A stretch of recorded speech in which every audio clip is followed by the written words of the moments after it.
registered, AQHA, and the sire is Comedy Star. And he's a reserve world champion and multiple futurity champion. The dam is Roses Are Good. She's a superior halter finalist and at the AQHA Select World. And Comedy Star stands at Carousel Farms in Kuna, Idaho. And sons and daughters can be seen running on the show circuit. So basically that kind of gives the lowdown on what we're working with here. And my name is Matt Zimmerman, and basically I've been starting colts for quite a while, and it's one of those things I've seem to have pretty good success with, and I think that if I can get to Road to the Horse and compete there, and I'll just be able to continue on and help and go as far as I can. So anyway, basically we'll just get him started and see what we can get accomplished with him. And what I'm trying to do is, first of all, I want to get him to the point where he can move around the pin and stay consistent. So I'm just going to send him off. I'm going to point, cluck. What I'm looking for is a consistent direction, and so I just need to get control of his feet. So every time he slows down, I'll point, kind of move him off. And the more consistent we are with all our cues, the quicker the horse can get it, and the quicker he understands what we're really after. Because what happens a lot of times is we don't ask the same thing. Our consistency is the reason that it takes a lot of time for the horse to really get it. Because if the trainer or the rider doesn't get it, then the horse won't get it. Get it? So it's one of those things. Every time you're training or working with a horse or you're riding your horse, the more consistent you can be, and the more you can work on yourself, then your horses will progress along that much quicker. So, and basically, when I don't want him to turn into the fence to turn around, every time he changes direction, I want him to turn to the inside, face me, and then go off. If he shows me two heels instead of two eyes, he's just showing me a sign of disrespect. So I want him to pay attention and face me every time. And so when I'm round pitting, basically, I want to keep my shoulders square on his shoulders. So a good rule of thumb is if you make an L with your elbows, his shoulders should be directly right in front of you. And so when I teach people to do that the first time, I always have them make an L with their elbows so that they're consistent. What has a tendency to happen is when people get in the pin, instead of staying locked on their shoulders, they will actually kind of turn and get ahead of the horse. And a lot of times they'll cut him off, kind of like he's doing right now.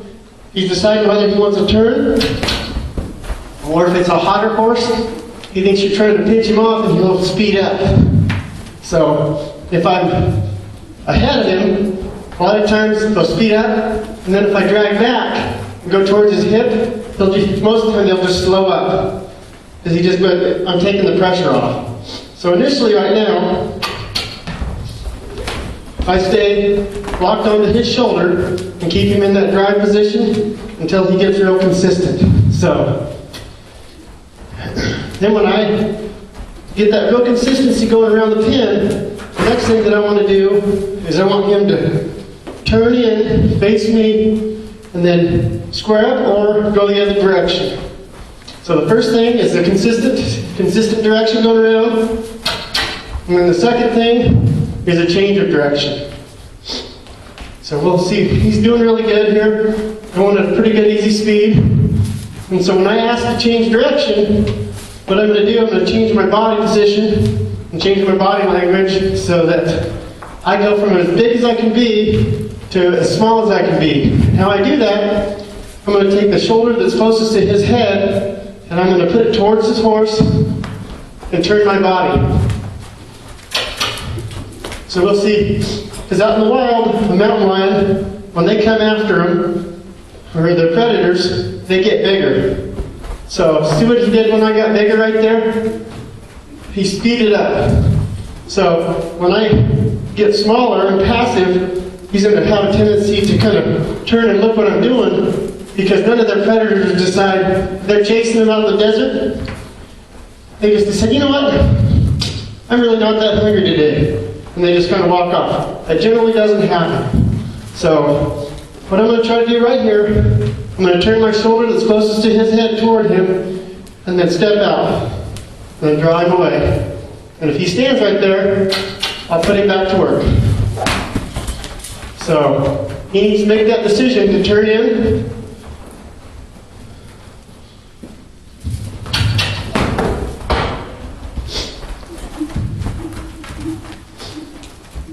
And these colts that have a tendency to kind of just want to stop as soon as you take the pressure off, I like to let them rest with them looking directly at me at a 90-degree angle, directly to the middle of the pen. So all this is just making the right thing, the right choice easy, the wrong choice is more difficult.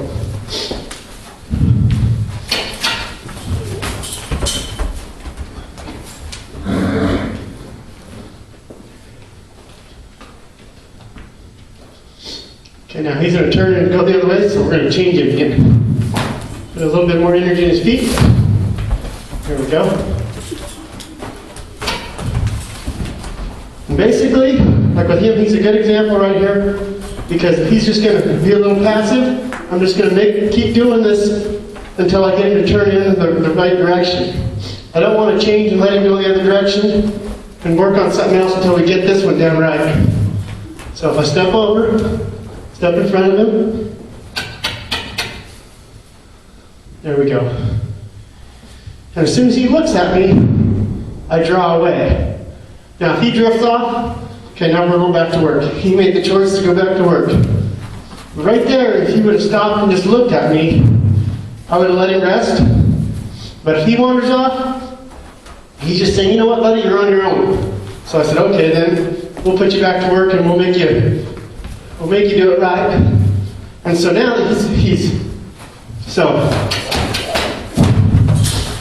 right there was a good example of him turning his hind quarter to me. So as soon as he did, I put the pressure on him a little bit, and it kind of got his attention a little bit, just to let him know that that's not what I wanted him to do.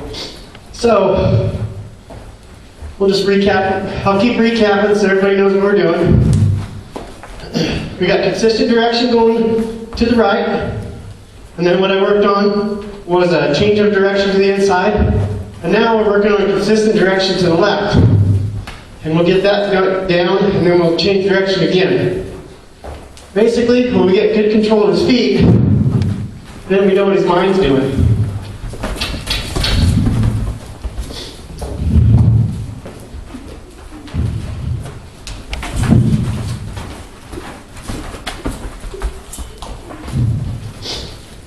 Now, the consistency of it, like that last time where he just turned in, I didn't have the time to kind of point, count the 1 second. I just wanted to put him off. But generally speaking, when he's going around, if he slows up to a walk or doesn't stop on his own, then I would work on my consistent right here.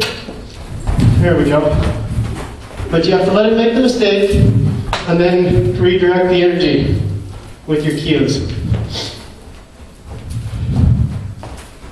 And what happens generally is with a wilder colt, when they first start doing this stuff, when they first start the pen, they'll be right on the perimeter as far away from you as possible. And then as you work them down, and see what happens, they start coming off the fence, be a little closer to you. And so he's drifting in a little bit. I'm not really that scary to him. But they get to a point that they get real consistent, and then they always turn into the inside. So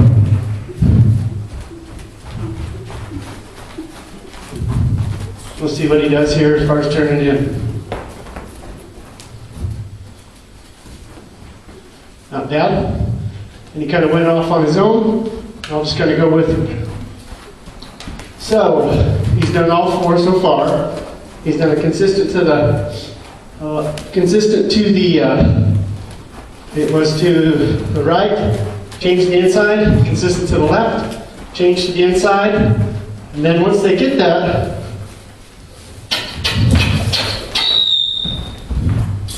and every time he turns to the outside, put the pressure back on him. Now what we'll notice so far is turning to the inside off his right, he's a little stickier. What I mean by being sticky, he just kind of wants to not sew up, but just lock up and turn into the fence instead of turn toward me. When I turned him off to the other side, he was just wanting to turn in right away. So, there, that's good. And then, so the fifth thing we do is we get a consistent change of direction.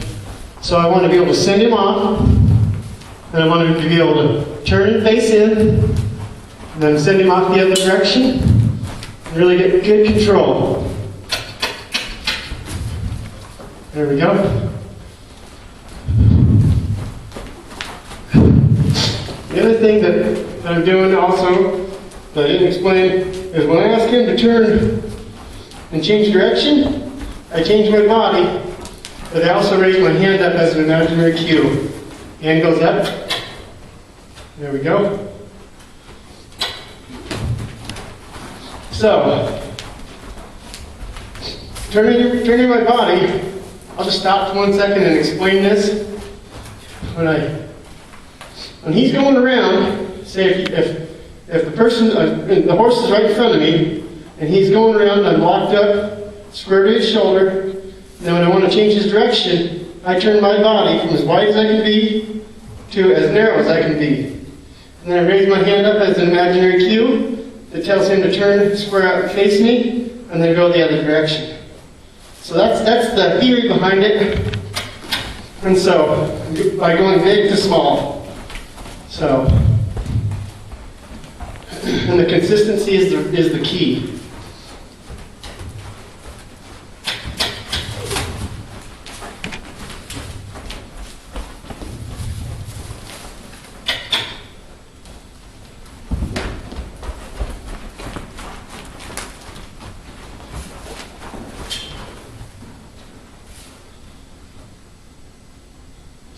And if you can get him to do kind of what he's doing right now, he turned in, and he's looking right into the center of the pen. And so right now, I will let him take a little bit of a break right here. We got his attention, we got him paying attention, turning off the fence, doing all of that right. And the more passive you can go at this point, the better. Like right now, he's taking a breather, he's taking it in, so he's understanding. Like, look at this dummy. If I just look at him, I get to take a break. So, and the key is, a lot of time, you hear trainers saying, they call it soaking. You let it soak in. So when they do something right, you let them rest and you give them a reward for it. So like right now is his reward, and he's keyed into me, he's locked in, he's looking right at me. Now, if he decided to go drift off and go off on his own, then I just stand up and put him back to work, because he made the choice. As long as he stays squared up to me, he gets to take quite a bit of a break right here. And so, and I always like to go as passive as I can. When you're working with horses, the more direct eye contact you have with them, the more threatening that is. And also, as far as like what I've done, is just kind of knelt down, and I've gotten smaller into a little bit of a ball, and you can kind of move away from them. The other thing that I've seen, there's I forget which trainer it was, but he was talking, ground pinning a horse, and what he did was, he just took his hands and he just moved them out like that, made them wide, and what happened is the horse's energy picked up, and then a little bit later he took his hands kind of in and kind of rolled his shoulders in, and the horse's body language just kind of mellowed out and relaxed him again. So he's ready to kind of drift off and kind of go into his own little world. So as soon as he does that, I'll just kind of take him off and send him back on the rail and work on control of his direction left and right again. So, but anyway, then we'll do once we get, we're going to send him back out in a second, and then we're going to do a few other things and get him to the point where he's following me around or he's catching me, and I'm the comfort zone. Where he's a gentle colt, You know, I've ran across a lot of horses that are a lot wilder, that just really do not want you to be right next to them. They're a little tougher to crack that case. But, I mean, and those ones they teach you a little bit more about getting into their zone. And so a lot of them wilder horses, they really don't, they've been really content their whole life, you know, without you being really close to them. And so I'm going to send him off. And when I do send him off, I just send him off nice and easy. Nothing, there doesn't have to be anything aggressive in sending him off with a bunch of energy, because he did exactly what I wanted. Just turned in and squared up and looked at me. Then we just work on the consistency.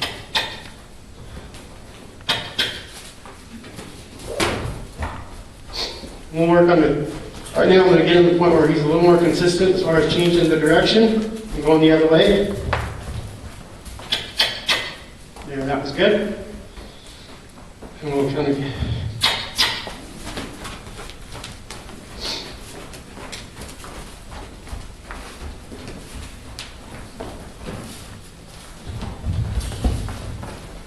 we go.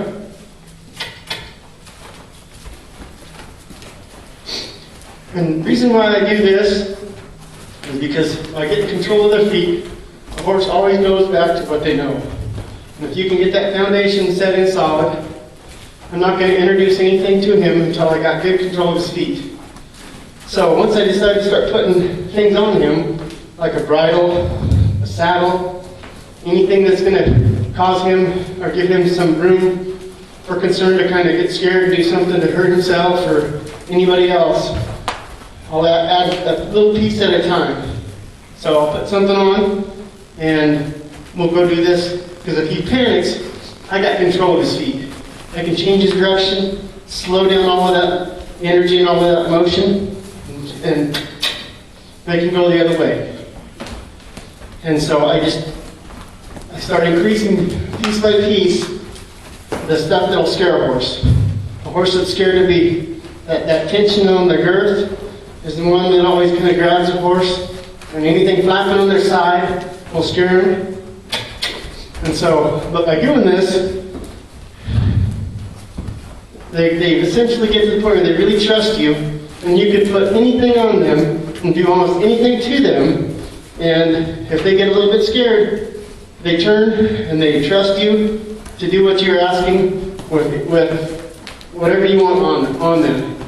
Plastic sacks, you know, cans, anything to make noise. I always, my training process or philosophy is if I can plan for the worst and hope for the best, I want all my horses to go home and have experienced every experience that I can give them. So when the owner of the horse goes to their horse and asks them to do something, if their horse can talk, I want them to say, "Oh, this is nothing. You ought to see what's happened, but you had to go through it with Matt Zimmerman boot camp."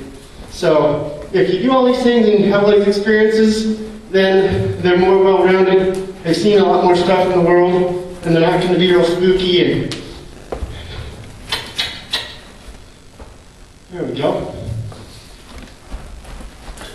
But on the ranch that I grew up on, we gave all of those horses a lot of experience, and they've seen a lot of stuff. There we go.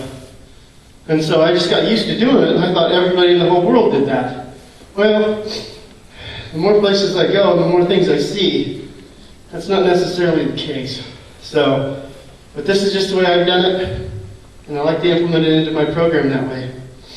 But now that we got him squared up and looking at me again, the fifth thing that I like to do is I like to walk around them until they come up and catch me. So if he drifts off, you can take a step toward him and keep his head back toward you. And now we'll just see I'm going to walk around him. I'm going to act like I have an imaginary lead from him to me. I'm just going to walk around him. And if he drifts off, I'll step back in and raise my hand and make that imaginary lead to the point where he pays attention. So I'll just walk around, and I want him to keep squared up to me. And if he doesn't, I'll kind of stand back. And if he drifts off like he did, I'll get him to the point where, there we go. I'll just get him back to the point where he squares up to me. So what he needs to learn is wherever I go, he needs to stay looking at me. he doesn't need to leave town. Right here, see how he wants to take off? Just take a step back, come back in here. So, do it again. Give him another, reward him for a few seconds. There we go. So essentially, these horses that are hard to catch, that have played the cat and mouse game with you your whole life, this round pen session, this exercise, in my mind, is generally fixed in the first day.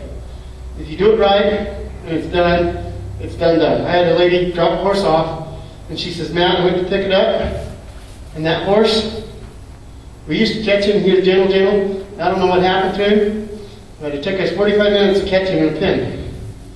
So I said, I don't know what you're going to do with him, or how you're going to get that fixed, but whatever. So then I did this session with him, his first round pen session, and he hasn't had a problem with him since. I go out in the pasture and just walk up to him.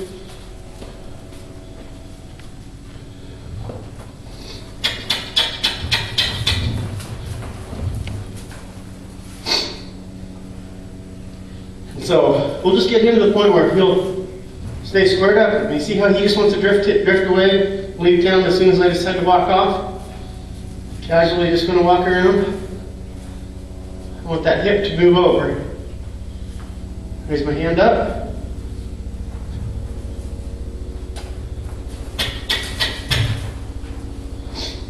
There we go. And this takes just a little bit of time for most colts. Some more than others.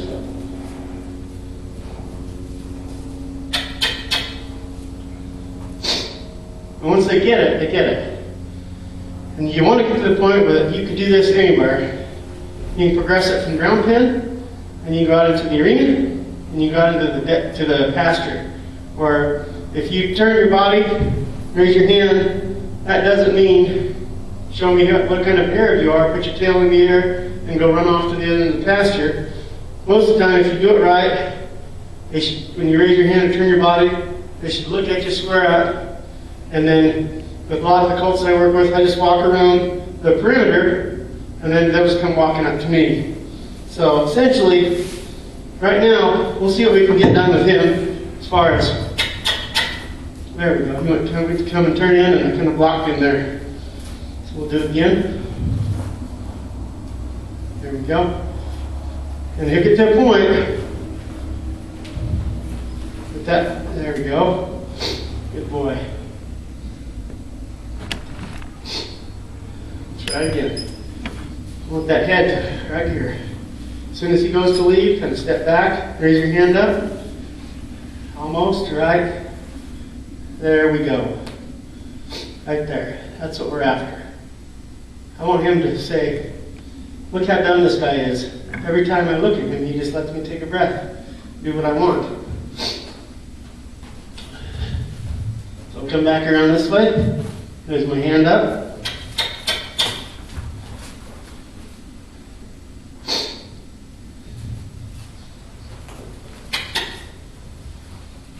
And as soon as they start to turn toward you, the quicker you can back away and draw them toward you, the quicker they'll get it. We'll go around, there we go. Okay. Right there was good. What I want to do, we'll go around and we'll get this mastered, and I'm going to give a couple indicators of what I'm looking for when I do this. Basically, I want to see some forward motion in his feet. And so, when I'm walking around him counterclockwise, I want his right foot to step in front of his left, and as soon as it does, keep going, then right there. He showed me a little forward motion, and he's actually took a step closer to me on his own. And he's not actually knowing what he's doing, he's catching me without even knowing it. So let him rest, and I'll go again. I'll go until that right front comes in front of the left. And essentially, in a short amount of time, we got him paying attention. And if you notice what he's done just in the last 2 minutes, a minute, he's got me in front of him, and he's turning all the way around, and he's learned that if I run off, then I don't just run off a little bit, I run off and get worked again. I'll keep him right in front of me. So we'll try it again. Just go walking like you lost your keys till right there. And if you notice, he just got about 6 to 12 inches closer than me with his nose. Let him rest a little bit. Continue on. Right there. Perfect. Okay, we'll give him about 5 or 6 seconds. And we'll continue on again. Right there. Perfect. What happens with those horses that are really scared of people, it's kind of funny. They will actually take that step a little closer, and then they'll step closer and they'll go, oh, dang it, I'm closer than I've ever been. And then they'll take their foot back. And then so as soon as they take it back, then you walk off again. So then as soon as you get them close enough, you let them smell you and then walk off.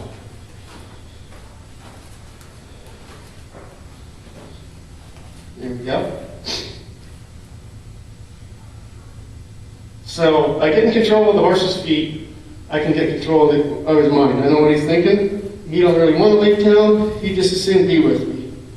So, and anytime he takes that step a little closer to you, like right now, he's kind of ignoring me a little bit. So I come back, right there.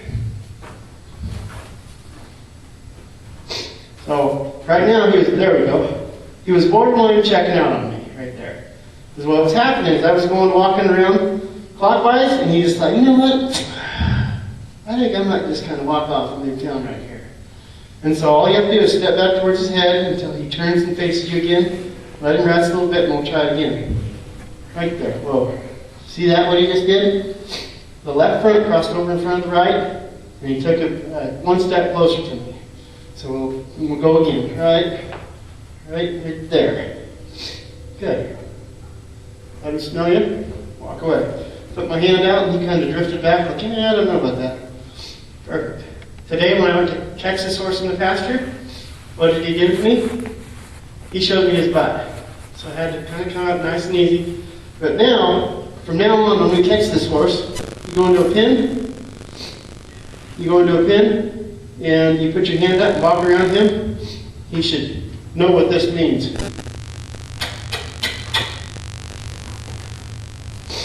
And if he does, and once you drift off, you just step back a little bit, back towards his shoulder, and have him kind of turn and face you. There we go. Perfect. Now, did you notice? See, right, exactly what he just did. He goes, oh, I did step closer to him, but I don't know if I really want to be that close. Now, he drifted off. Get his attention a little bit. There. As soon as they drift off, make the wrong choice, and just get their attention. There we go. Put him back to work.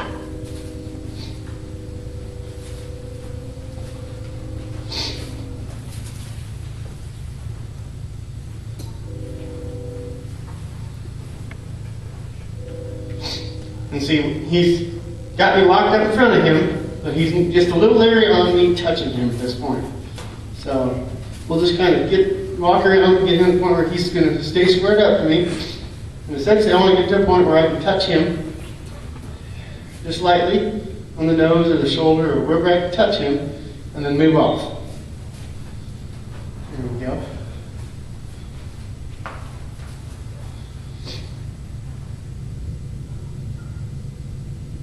And it's the approach and retreat. There we go.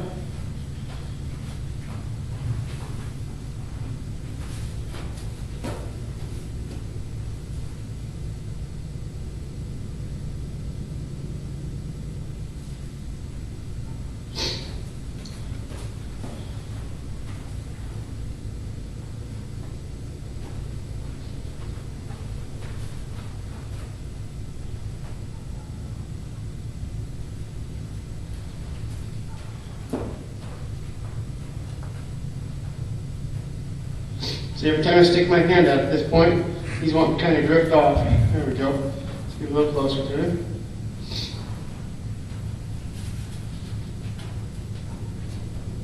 Essentially what you want to do is you want to get to the point where you can just barely get your hand on him, wherever he's at, and then walk away. See how he drifted off right there? We'll get him to the point where he wants, there we go.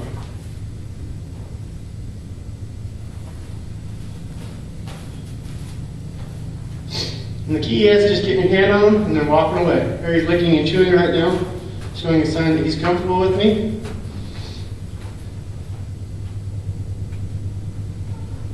Almost. And there's a point to this where you think I'm really not getting the results I want. But if you think back just a little bit what we've done, I mean, he wasn't necessarily a wild colt. There we go.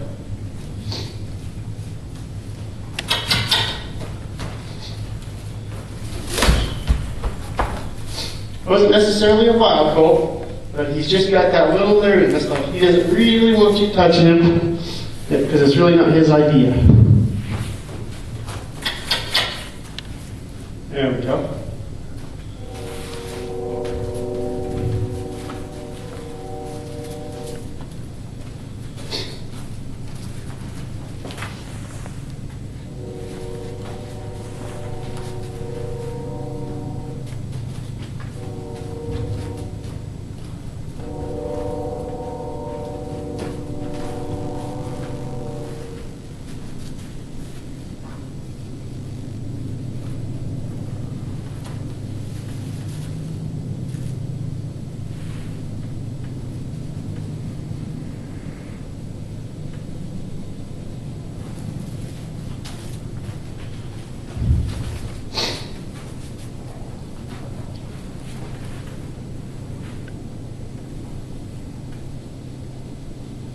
And a lot of this approach and retreat, a lot of these, I worked with a few Mustangs, and the thing with Mustangs are those horses that are extremely wild. What's a tendency to happen with them is they really don't trust you because their flight zone is a lot bigger than just a pasture horse. If you've ever seen a Mustang out in the wild, it's about a half mile or mile away. If you step out of the pickup, their energy level comes up and they leave town completely. You know, these horses that have been raised around in the pasture that are around people, their flight zone's not really scary. So when you condense that down from, like for a wild horse, from half a mile to 60-foot round pen, essentially you become the lion in the pen. And so they're that much more scared of you. But it doesn't matter, the approach and the retreat is what you're after.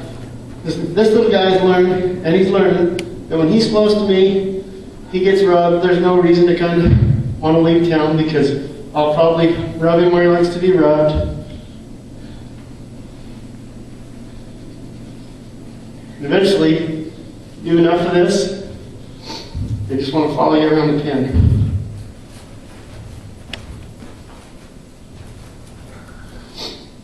And as you can see, the more relaxed he's getting, he's licking and chewing, his head's kind of coming down, head and neck, he's kind of relaxed. He's shaking, his eyes are blinking a little bit more. I mean, initially the colts that are scared of you, their eyes are wide open and they don't blink whatsoever. It's just all these little signs that they're getting relaxed is what you're looking for. Because essentially you want this colt to be relaxed and comfortable around you and to trust you. If you can get the horse to trust you, that's the first thing you need to do before you go any further. Because if he don't trust you, there's going to come a point where something kind of goes haywire, and he's going to check out and either leave you in the dirt and take off. He's not going to want to be there to protect you or kind of wait for your cue or wait for your comfort to let him know that it's okay to be where you're at. So.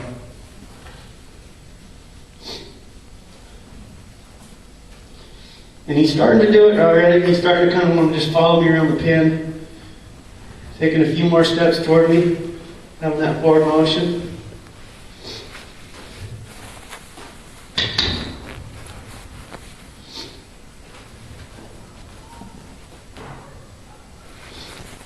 I used to do it the old cowboy way, just kind of get on him and sort it out in the saddle.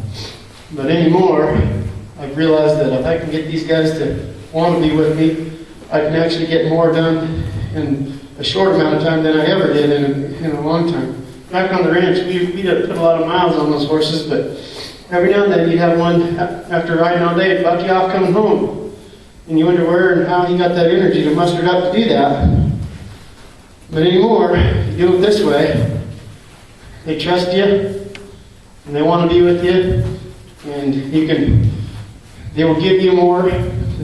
Whenever you ask them, they're going to want to give you more and please you. And so, it just makes it a whole lot more fun when you know the horse underneath you is just not going to check out and dump you.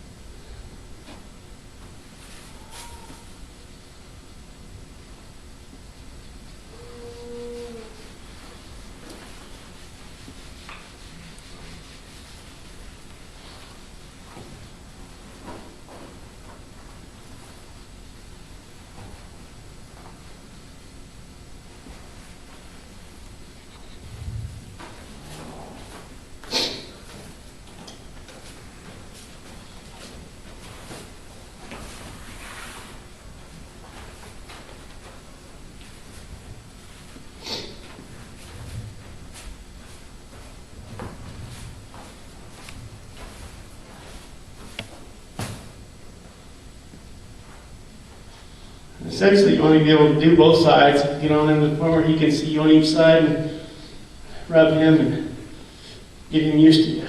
So we're going to get to the point probably here in the next session when we'll put a saddle on him. And he's going to accept the bridle, the saddle, and the rider, everything in this next session. Willingly, without wanting to kind of check out, dump you, do anything kind of sour and salty.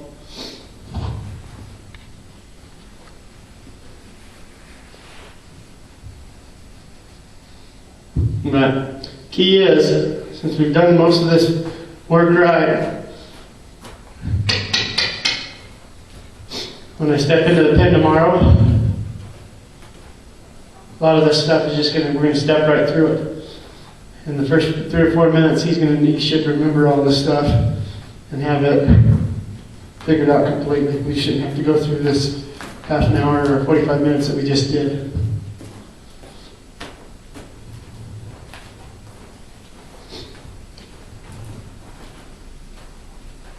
There we go.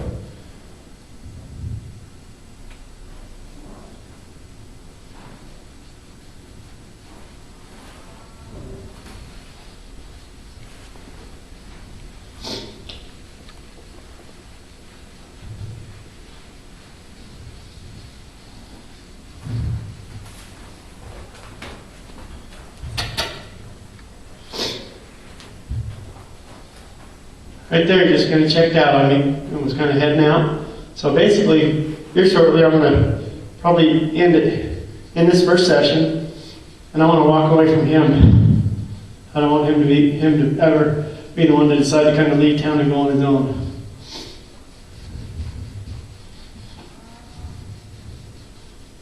There we go. So basically, what we've done today, we'll just recap. I basically got consistent direction going around to the left, and I had him change direction to the inside, face me, and then I had him consistent direction to the right, and then I had him change direction to the inside, and then I had a consistent change of direction.